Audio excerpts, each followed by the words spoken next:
tarot reader. Yes. Is that what you would say? And a business owner. And a business owner, yeah. A major part of my life is based around owning a business, just like any other. Entrepreneur. Yeah, you could say that. Heck yeah. What do you think is different between an entrepreneur and a business owner?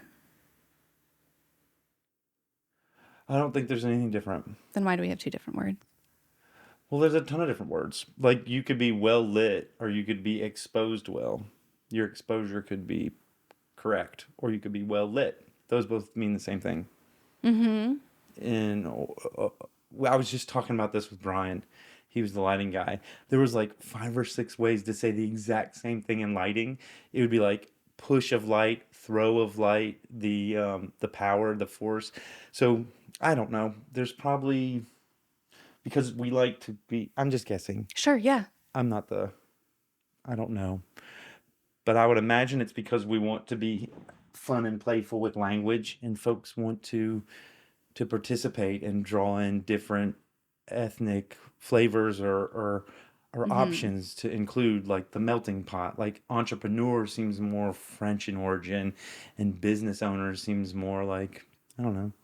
Mundane. I don't know. I wouldn't say one's mundane. It's just entrepreneur. It feels like it has a So little...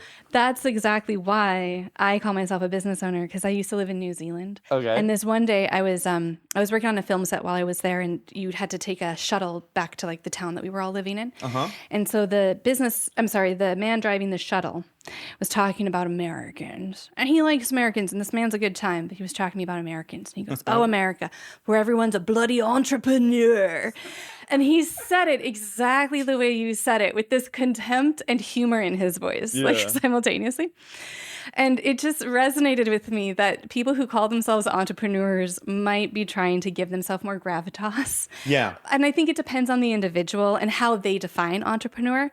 And so I've always felt more comfortable saying business owner, because I feel like I live on a battlefield. Big business can be a never-ending battle at times. And so it's a little more like I'm in the muck versus I'm the visionary that's funded by my father. Right. Which is sometimes like a more poetic way to say I run a business, but I haven't had to fight for my business.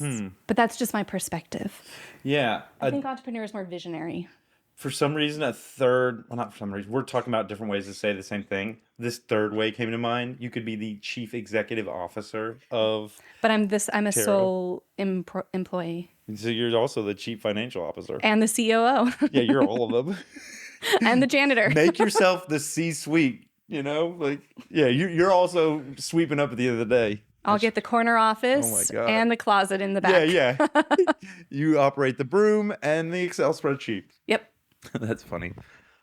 Yeah, I did. I hosted a company pizza party this year. Or not pizza party, a holiday party at Hop Dotty. Nice. And I bought myself lunch and had a couple beers. It was just you.